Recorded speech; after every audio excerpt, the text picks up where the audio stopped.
Well, good morning. I hope all of you had a good Christmas. You got to enjoy time with your families. We got to celebrate the birth of our Lord and Savior. So, I'm going to come here. I want to talk to you a little bit today. You're thinking about, trying to give a sermon right before the new year. The cliche thing to do, of course, would be to come in here and talk to you about some kind of New Year's resolution. How many of you got New Year's resolutions already?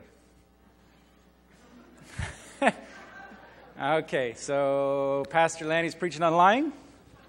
I know y'all have done it. But I was thinking about it, and I got to thinking about, we've been discussing experiencing God, connecting with others, and impacting your world. And as I got to thinking about that, I was considering experiencing God, and I feel like we do just a wonderful job of coming in here and worshiping and experiencing the Lord's presence, and we teach a lot about experiencing God. And we've started small groups, and we're beginning to connect with one another. We're beginning to reach out and touch one another's lives and live our lives together. And so I started pursuing the Lord about impacting your world. And in thinking about impacting your world, God really began to speak to my heart, and He dropped a particular scripture in my heart which didn't make sense at first. It was Nehemiah chapter 3. Now, Nehemiah chapter 3, if you read Nehemiah chapter 3, you're just going to skip right over it. Because Nehemiah chapter 3 is one of those long lists of names of the son of, and the son of, rebuilt this and rebuilt that and rebuilt this and rebuilt that. And so I started pursuing God, and I was like, what is it you're after, Lord, with Nehemiah 3? Because there's not a lot of meat here, God. So this morning, we're going to explore Nehemiah chapter 3 a little bit. But before we do that, I want to lay a little bit of a foundation for you so you can kind of understand where I'm coming from when I'm attacking this particular piece of Scripture. And so the first thing I want to do is we're going to practice a little bit of etymology. How many of you know what etymology is? Not entomology. So etymology is the study of words. And it's understanding where they come from and what their meaning was, what their root meaning is. And so I want to give a little bit of an etymology of the word economy. So let's start with the basic definition of economy and economics as they're defined today. So you have an economy, the wealth and resources of a country or region, especially in terms of the production and consumption of goods and services. Careful management of available resources. That's what we define economy as. Most of us, when we think of economy, we think of money. We think about goods. We think about those sorts of things. In our Western mindset, that's what we think about. That's what the economy is. And so economics, therefore, is then just the branch of knowledge concerned with the production, consumption, and transfer of wealth. The condition of a region or group as regards to material property. So economics, therefore, is the study of economies in our Western definition. However, if we look at the root words of economy in the Greek is oikonomia. I may be butchering that saying. Sorry if I am for all you Greek experts out there. But it is the management of a household. And you can break it down even further than that into two more Greek words, oikos and nomos. And oikos is all the persons forming one family or a household. And nomos is a law or rule producing a state approved of God. Can you see the difference between the two definitions? We in our Western mindset have divorced God from our understanding of what an economy is. We have lifted up wealth and prosperity and divorced God from an understanding of an economy, which is the management of households. It is not just about wealth. It is the management of all that God has given to us. It is the management of His creation. Because that was what we were placed here to do. You see, God is at the very core. He is the fabric, if you will, the fabric that holds together an economy. It is the knowledge of Him, it is knowing Him that holds an economy together. This is what allows us to rule in our homes effectively and righteously. It is what allows us to go into our workplace and rule effectively and righteously on behalf of Him.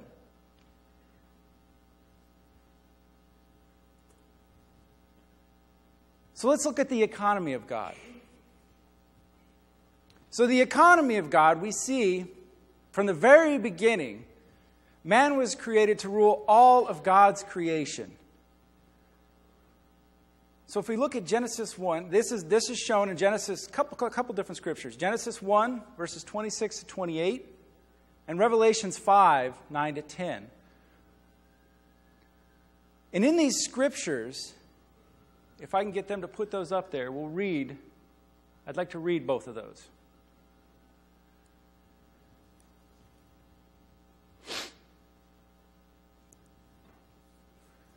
You'll see in these scriptures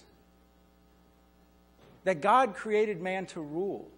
That was His original intent for us, was to rule on His behalf.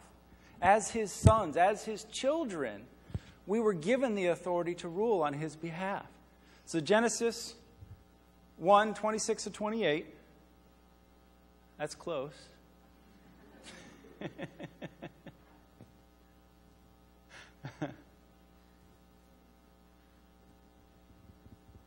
There we go.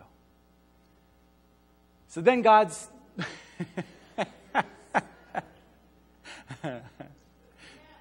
Okay.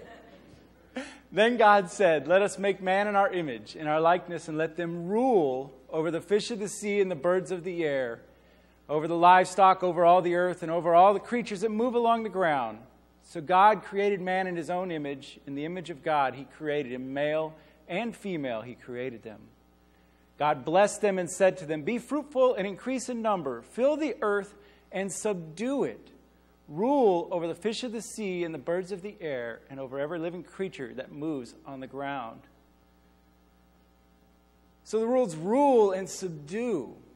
These are things that we were created to do in the economy of God. In the management of God's household, these are the things that we were created to do. We also know from Genesis 2:15 that man was created to work. He was created to work. This is that innate desire in every one of us to want to be creative, to want to do things. Okay, He's fashioned each one of us. He's bent each of us in a certain way because He created us to work. Of course, we know that sin and the fall separated us from God. And it separated us from His purpose as rulers on His behalf in His creation. And when we were separated, we begin to drift away. We drift away from a knowledge of God. And as we drift further and further away from that knowledge of God and understanding what He has in store for His household, it makes sense when you start analyzing things and looking at things in that context as you begin to divorce our work from God. It makes sense why we look at work as something it's just I got to do to get a paycheck, to make ends meet. It has nothing to do with my spirituality or my faith. Part of what I'm here to tell you today is that is totally untrue. It is not true. You see, because God is restoring His creation through His Son, Jesus Christ, and likewise His sons as those who rule on His behalf. Please put up Revelation 21:5 for me.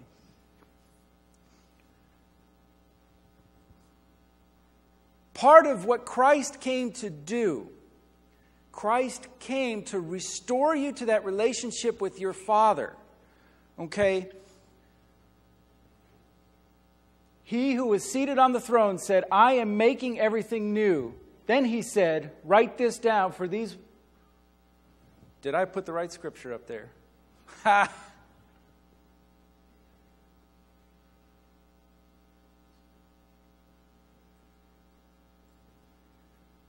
All right, I got the wrong scripture in my thing.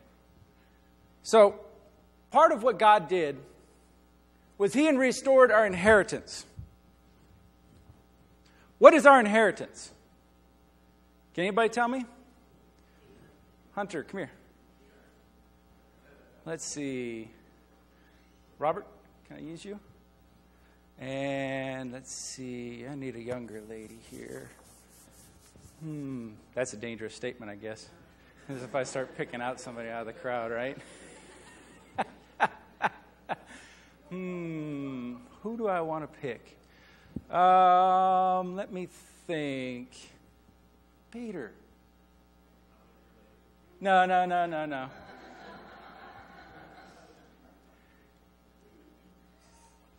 Actually, just for simplicity's sake, can you come up here? Okay. So, what is our inheritance? Our inheritance is the kingdom of God. That is what we inherit as sons. What is the kingdom of God? Is it a place? Is it a thing, as we would define kingdom? No. The kingdom of God is your right, each and every one of your rights, as a son of God to rule on His behalf. You're invested with His authority to go and represent Him in everything that you do. So regardless if you're Hunter here, how old are you, Hunter? 15. Do you have an authority to rule on His behalf? Yes. You host the presence of God. Hunter hosts the presence of God. Marie, I'm not going to ask you how old you are, hosts the presence of God wherever she goes, in whatever she does, just like Hunter does in the school. Or Robert, how old are you, Robert? 56. 56. And Peter? 30. 30. And I bet you every single one of them, well, you two are both engineers. I should have done better at picking different professions. What do you do, Marie? I serve in our church, working in our CR ministry and our Healing Hearts ministry. Okay. Each of these people, and of course Hunter's a student, each of them has a realm that God has deployed them to on His behalf. It was no mistake that they were put where they were supposed to be. Thank you, guys. Each one of them. It doesn't matter, male, female, black, white, it doesn't matter. That authority is available to each and every one of us on a daily basis. And it includes all of creation.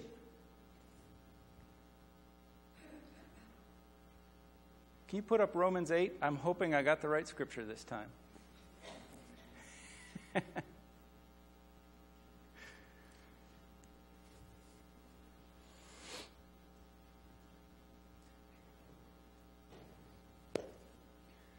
So it says the creation,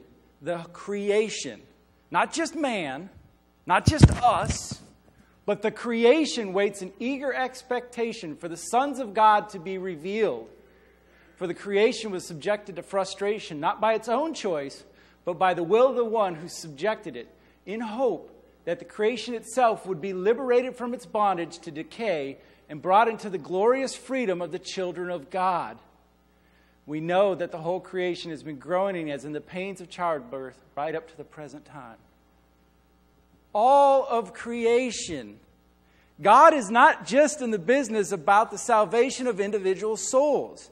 You need to grab a hold of that. God is in the business of restoring His entire creation. The entire economy of God is what He's after here. And when He deploys us as mature sons and daughters into the world, that is where the restoration occurs. And creation is waiting for the sons and daughters of God to be deployed into those areas, representing Him on behalf of the Father. So with that, just a real brief overview of an economy and what that is and how we've divorced ourselves. In our Western mindsets, we've divorced economy, we've divorced work from God. Okay? So I'm going to give you a quick history lesson here. We're going to jump into Nehemiah 3. I'm going to give you a quick history lesson so you have an understanding when we're approaching this scripture, what's going on as we approach this scripture. So you see in about 587 to 586 BC, you have the Babylonian exile of the southern kingdom of Judah by King, what's his name? Okay, so the Jews, the Babylonians conquered the Jewish nation, took them off into exile. The Babylonian Empire was from about 612 to 539 BC, and they themselves were then conquered by the Persian Empire, and that empire was from about 539 to 332 BC. And then in 538 BC, Cyrus, the king of the Persians, decreed that Hebrews can return to Palestine. And the interesting, just a little historical note, the interesting thing to note was there was millions of Jews, okay, but only 50,000 of them. 50,000 for some reason was the number that decided to go back when that decree was issued. Just something to think about a little bit. I'm not going to jump into that, go down that rabbit hole too far. But then we see, so after the decree was in 538, and it took another 23 years before the second temple was finally built in 515 BC. And then it was another 60 years before Nehemiah was granted the right of return by King Artaxerxes. So he allowed him to go back to rebuild the walls. And the next slide that'll come up, you'll just see just a brief little picture, just to give you an idea of the length, of the journey that was required for these Jews to return to their homeland. Down in the lower right corner, you see Susa, which was that was the heart of the Persian Empire at the time. That's where they returned from. And they had to go all the way to Jerusalem. And so when you say it took 15 years, gosh, it took them a long time to get back. Well, that's quite a distance back in those days when you're walking on foot and a lot of people trying to return. So they had a long ways to go to get back. Just to give you a little bit of perspective. So real briefly, in Nehemiah chapter 1, you find Nehemiah gets word. He gets word back from Jerusalem. After these people have gone back, they've rebuilt the temple, but he gets word back that the walls and the gates of the city have been torn. They're still torn down. They haven't been rebuilt. So what does Nehemiah do? We see in chapter 1 that Nehemiah mourns, and then he fasts and he prays, and he interceded on behalf of his people and recalled the sins of his fathers and God's covenant with them, and he begs for God's mercy on his people. Even though they've fallen away from him and divorced themselves from him, as a father, he intercedes on their behalf. You see, and it's interesting to note that Nehemiah was of royal blood. At least some scholars believe Nehemiah was of royal blood. So he was a steward of the household of Israel. He stewarded the economy of Israel. And likewise, we too are of royal blood, aren't we? We are of royal blood. And we're a steward of a much better thing than even Nehemiah had. He stewarded the promise. We're the stewards of his authority. There's much that can be said about that, and I can go into that for hours and hours, but because I know you guys all want to sit here and listen to me for hours and hours. But there's much that, no. But we get that concept. We get that concept. There is power in the authority that's handed to each and every one of us. So we get to Nehemiah chapter 2. And there was just an interesting word in this chapter that caught my attention. It was said that he was the cupbearer. He was the cupbearer of the king. Now, the cupbearer of the king, keep in mind, was a trusted youthful official.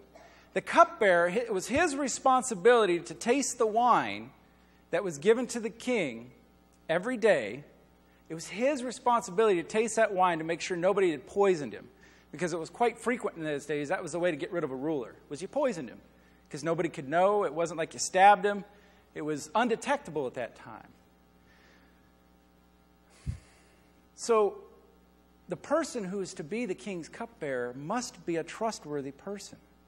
He's brought into the king's confidence, and quite often this person could influence the king's decisions because he was such a trusted individual. And as a father, Nehemiah recognized that. He recognized that God had placed him in that position.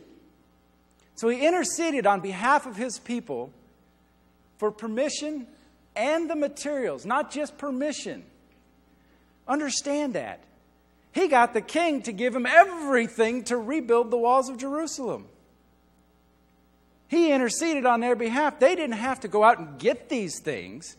He got letters from the king where he could go to the king's forest and the king's quarry and say, give me what I need because I am here to represent the king.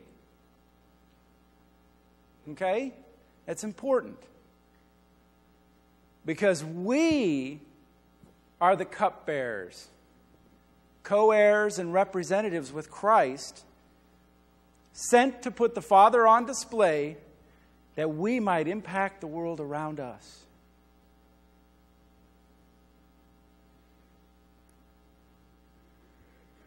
So Nehemiah gets there. And the next one is just a quick picture just to show you what the city of Israel, or city of Jerusalem, really can't see that. I wondered. Okay. Well, anyways, I had a difficult time finding a picture of Jerusalem that I liked. And this was the best one, and I wondered if it would show up. Oh, no, yeah. It's all right. It's all right. So Nehemiah gets there, and he discovers, of course, what's been reported to him, that the walls and the gates of the city have been destroyed. They're in utter ruins from when they had been conquered all them years before. Nobody's bothered to rebuild them. And so that brings to mind, you're looking at this, and there was just literally dozens of walls, or one large wall around a city with dozens of gates leading into this city. And I try to figure out, why in the world does he care about the walls and the gates of the city? What difference does it make? You know, we live today, we don't have walls and gates around our city, but back then they were of vital importance.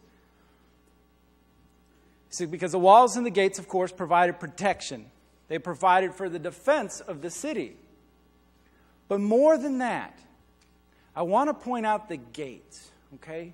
The gates to the city. This is where the life of the city occurred. This is where the economy in the city occurred. Okay? This was the community center. At the gate, that's where you met somebody. If you needed to discuss something, that's where you went to meet. As families, you went to the gate to meet. It was the city hall. This is where the kings, the elders, and the rulers sat. And they adjudicated the affairs of the city. They managed their households at the gates. And it was also the marketplace where business was conducted. And the next picture was a picture of what these gate complexes look like, just to give you an idea of the elaborate nature of these gate complexes and the city walls, their importance. Up in the very left-hand corner, you can't really see it. There is actually a road that's coming into the outer gate. And there's a hill that comes down the one side, so people can only walk 2 by 2. Okay, coming up to that gate. And then you've got the courtyard where quite often that's where you're going to meet somebody. You're going to meet them in there. You're going to talk to them. And then you've got the gatehouse. There's also a royal structure there. You see there's a royal structure. That's where your rulers and your elders are going to sit. They're going to sit there and they're going to rule on the issues of the day. And right inside that gatehouse is your marketplace, where the city flourishes and thrives.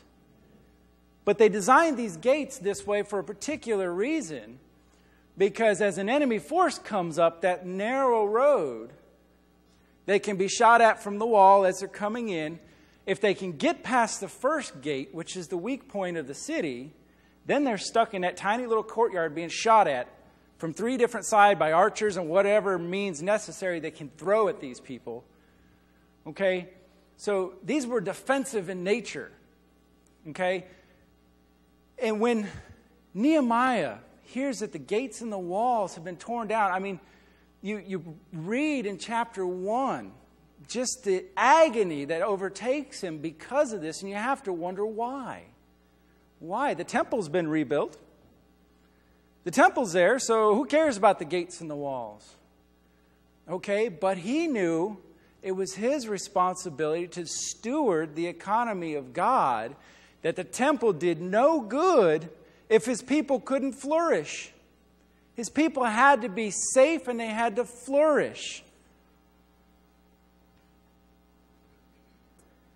There's many gates mentioned in Nehemiah chapter 3. You've got the sheep gate, the fish gate, the old gate, the valley gate, the refuse gate, fountain gate, the water gate, the horse gate, the east gate, and the inspection gate. These are not all the different gates that were provided entrance to the city, but these were the ones that were listed in Nehemiah chapter 3. And there's been a lot of stuff. Some people have gone through and they've attached spiritual meanings to each of the different gates, and I'm not here to bore you with that. They did have a lot of practical purposes. The sheep gate, for instance, was where they got the lambs for the slaughter to take into the temple. That's where it got its name. Okay? One of the gates, well, I was kind of politically correct here. I named it the refuse gate. Quite often it's called the dung gate. Okay? Now, the dung gate, of course, is where all the refuse left the city. Okay? The fountain gate and the water gate, this is where the water supplies came from. You have the east gate, which has just got historical significance. That's the gate that Christ rode through. It was a pretty important gate. So, there was so many gates mentioned in the book of Nehemiah chapter 3.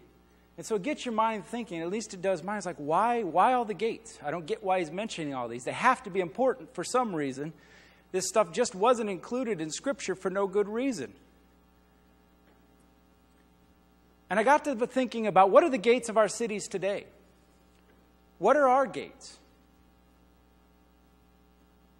What are the gates to our city?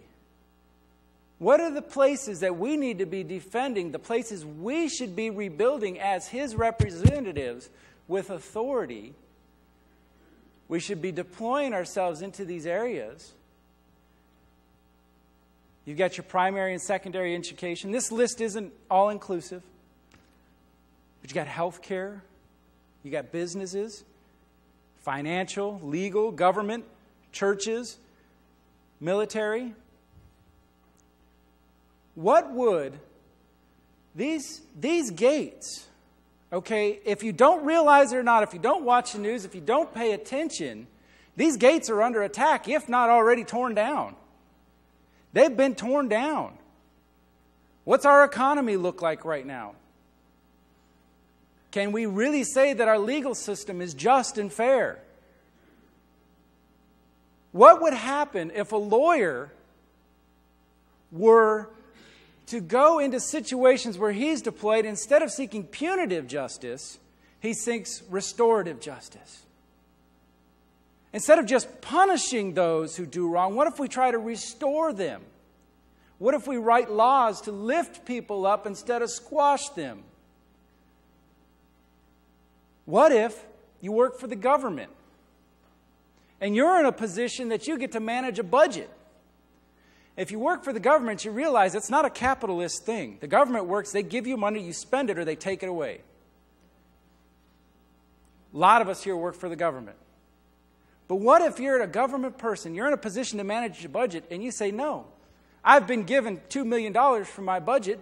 I can make do with $1.5 million. I don't need that other $500,000. Take it.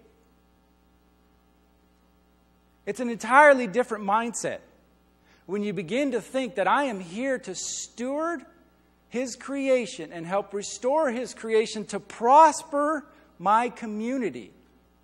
Because everything we do has tentacles attached to it. and it touches all areas of life. Let me ask you this. My son goes to a public school, and he played football, and many of you have heard me boasting and bragging on my son. Okay, but I want to talk to you real quick about his football coach. Okay? What if we had football coaches that sat with these men, and I'm going to call them men because that's what they are. They're young men playing football. Many of these men come from single-parent homes. They come from homes maybe where mom and dad are divorced. They have no concept of Jesus Christ and who God is. But a man who comes in and sits with these men, and once a week he has a local pastor visit them and teach them character lessons. Doesn't preach the gospel at them, just teaches them simple lessons of character. How to be men of character. We had one afternoon, a gentleman showed up, a local business that catered a meal for the boys, because every Thursday they would sit down to a meal as a family, as defined by the coach as a family. A local businessman came to cater that meal, and there was a group of boys standing over here and a group of boys standing over here. And the coach said to the boys, he says, you're going to get up and you're going to go over and you're going to thank this man for having done what he's done for us to support our team and our family. And the group that was standing over here got up and went over and started shaking the man's hand. And the group that was sitting over here said, hey, Mr. So-and-so, thank you. And the coach, very calmly, very politely, turned and looked at these boys, these men, and said, no, you're going to stand up. And you're going to go over. And you're going to look this man in the eye and you're going to shake his hand.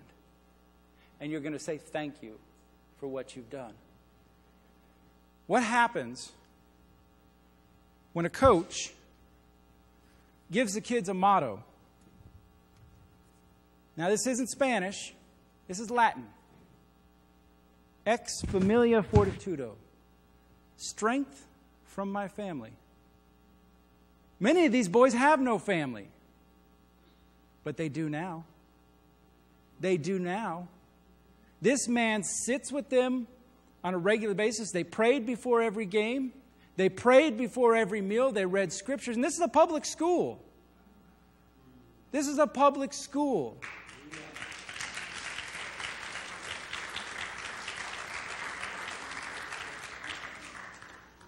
When you begin to grasp the idea that I have the authority to represent my king, I've been vested with that authority to go wherever I've been deployed. It's no longer a job. It is your purpose. It is your calling. This is what I'm called to do. Speaking of purpose, these Israelites that came to rebuild the city, the 50-some thousand of them. Go ahead and go to the next slide. These were just some of the locations, some of the people that were in this book. Okay? They came from long distances. Back then, you know, you may look at that and say, oh, 5 miles. Oh, 21 miles. When you're walking on foot, and that is not Jerusalem is not your primary residence. What drives people to go to those lengths? What drives them to go to those lengths, to go to that city and rebuild those gates? They understood the purpose that they had been called for, that they had been placed there for. The Jewish community is very, very tight-knit. You've got to understand that. So when they saw this, they understood that if Jerusalem flourishes, we too shall flourish, and so shall God, and to Him will be the glory. We need a purpose. We need to be driven by a purpose.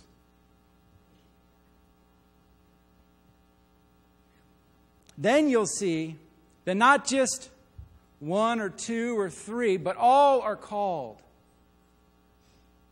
All are called. When you read through Nehemiah chapter 3, you'll see there's a high priest, the Tekoites, the Gibeonites, the perfumers, the district officials, the Levites, the temple servants.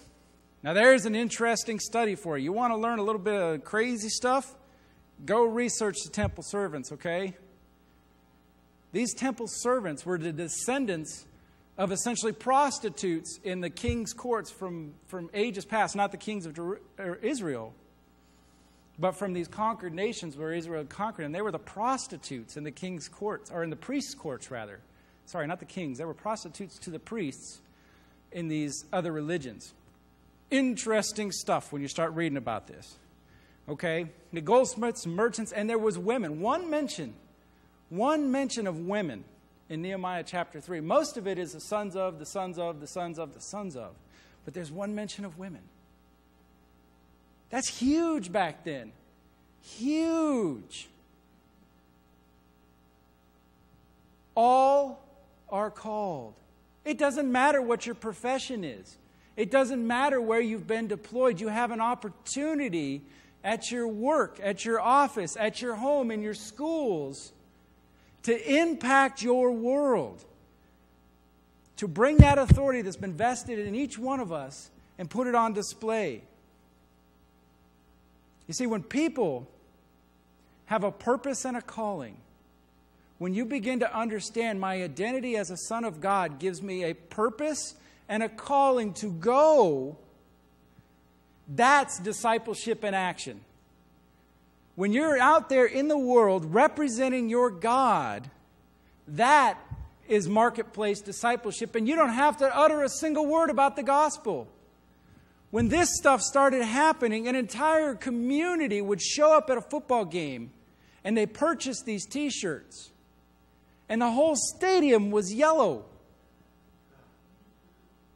They don't know why they're wearing them. They don't get it, but it feels good, and it feels right. And people will gravitate towards that like moths to a flame, like the city on a hill. They will come and ask,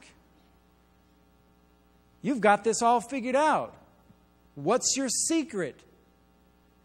Whether you're the mechanic down on the corner, the teacher in a school.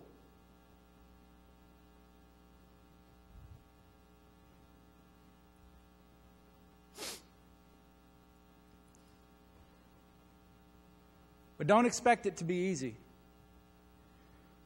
If you read Nehemiah chapter 3, it won't tell you this. You've got to do a little bit of research, maybe perhaps read the rest of the book. Opposition's going to come. I promise you.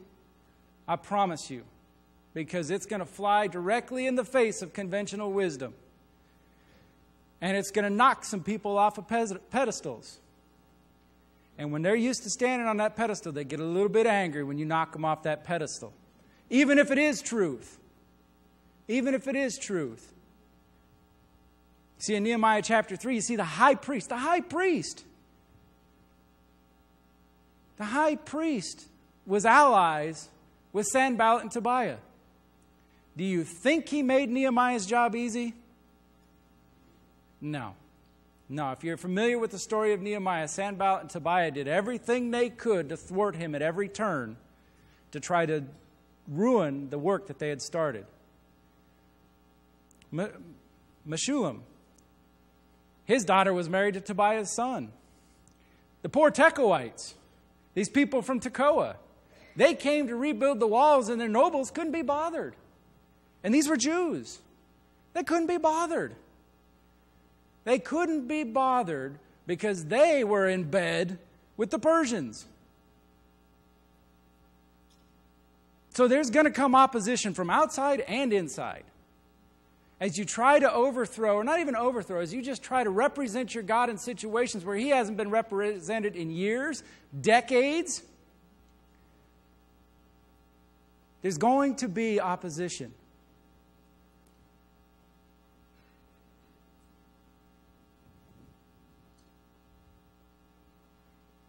So there was one more verse in Nehemiah chapter 3 that really just captured my attention as I began reading it. And it's Nehemiah 3:20.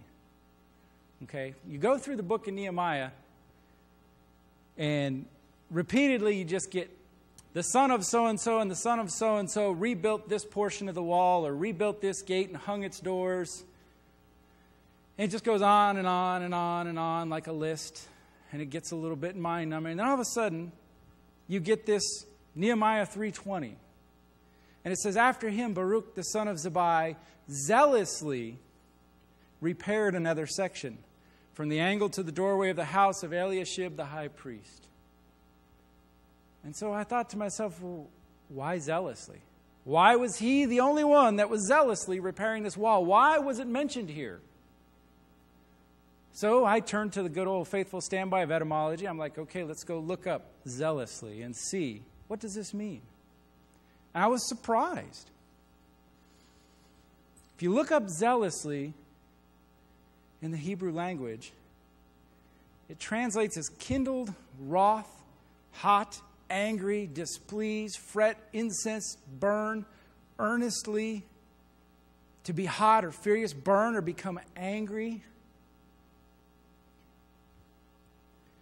There's this idea that as he worked to rebuild his city's walls and gates, that his city might flourish, that his community might prosper,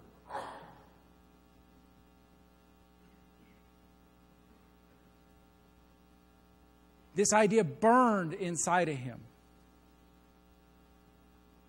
When you watch the news today, when you look at things, and you begin to think to yourself, we've got a president who's upside down in his approval ratings for the economy, a Congress who's upside down with his approval ratings for the economy, a Senate that's upside down for the approval ratings of the economy, and how they manage the economy, how they manage affairs. Our school systems, don't get me started on our school systems, okay? I'm not a teacher. But this stuff burns inside of me when I'm watching this stuff and I see what happens when you divorce God from an economy. When you divorce Him from the management of a household, you have no place to go but down. This requires of people to know God, not just know of Him. Many of us can pretend and wander around and say, yes, I know of God. But do you know Him? In order for that to be remarried, in order for work, for all of life to be merged back together, it was never intended for faith and work to be separated. It was not the intent of God. He is in the business of restoring the entirety of creation. And it is our job as His representatives to bring that restoration because creation groans for it. You have a purpose and a calling given to you by the Lord in every place where you go. And if you're representing Him, the light shines. You don't have to walk around and hit your coworkers on the head with the Bible. If any of you have tried that, you know it doesn't work. All it does is make them angry and defensive. But when you stand up for or you advocate for those people at work, I work in an office building. I work for one of the major programs on the base over here. And we just recently had our first flight of a test program. It was a very big deal, huge deal. For a major Cat 1A program in the Navy, we had our first flight. They're giving out coins. They're giving out T-shirts, all kinds of stuff. They're just giving out, here, certificates and T-shirts to everybody on the team, with the exception of the people that came and emptied our trash, cleaned our bathrooms. And I didn't get it. As I started pursuing God on these things, you start thinking, you're like, well, wait a second. Wait a second. Are they not part of the team? Are they lesser than what I am just because I sit in this desk and have an important job? I didn't have to go into my office and say, Christ thinks it's wrong that you don't give the janitor a coin or a T-shirt. All you simply do is you go in and you say, hey, did we forget about these people? When you begin to advocate for those people that are around you, they prosper, you prosper, it's positive lift. That's what representing God and His kingdom is about. It's time in 2014, we're going to attempt, Pastor Lanny and Pastor Svetlana are going to attempt to lay out for you a better vision for what marketplace discipleship looks like. Okay? And so the question becomes, it's not about New Year's resolutions. I'm going to call it a new life resolution. Okay? Because each of us is called to represent Him. So in 2014, we're going to lay down that vision for you, and we're going to challenge you to step outside your comfort zone, to think a little bit differently about how I can represent God in my circumstances so we can begin to impact the world. It's an entire change of mindset because we're so used to doing this. Let's all huddle around and wait for Jesus to come. Let's wait for Him to come. We're assured a place in heaven. But we forget it's not just about us. It's about restoring the entirety of creation. And we live in a country where our walls and gates have been torn down. They're in ruins.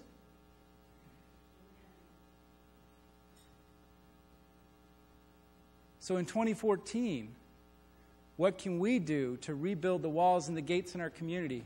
One football coach at a time, one engineer at a time, one student at a time. You teenagers, you're deployed to specific areas. You're in the public school system. You have the benefit of having that authority present in you. Maybe you're not in public school, but you're deployed into particular areas. You get to carry this mantle forward. What would it look like if a group of teenagers got together and decided, there's some kids really struggling with this whole Common Core thing. I get it. I can do it. Maybe I can help these kids out. Maybe you're in one of those school districts that are a little bit more underdeveloped, where you have a ton of kids. You just see them every day, kids that come that don't have moms in the home, don't have dads in the home. Can you come alongside one of those kids and encourage them and lift them up? What happens to your school when you begin to encourage and lift up the kids around you? Like I said, this isn't about any particular age group. This isn't just for us as the adults to carry forward. You too have that power resident inside of you, each one of us. So with that, maybe you're sitting here, maybe you don't know Jesus. Maybe you're like, well, that sounds really nice. If you don't know Jesus, I would encourage you to come forward today. I will pray with you. I will pray with you. If you've got business to do with God, maybe this has struck a chord with you. If you've got business to do with God at the altar, please come forward. If you want to pray, I will pray with you. I will linger here at the altar for a little bit. For those of you who are new, first-time guests out in the hospitality room, right as you come inside the door, please stop by. Talk to our greeters. I should be able to make it in there and talk to you for a few minutes. With that, please be released. Have a wonderful Sunday and a Happy New Year.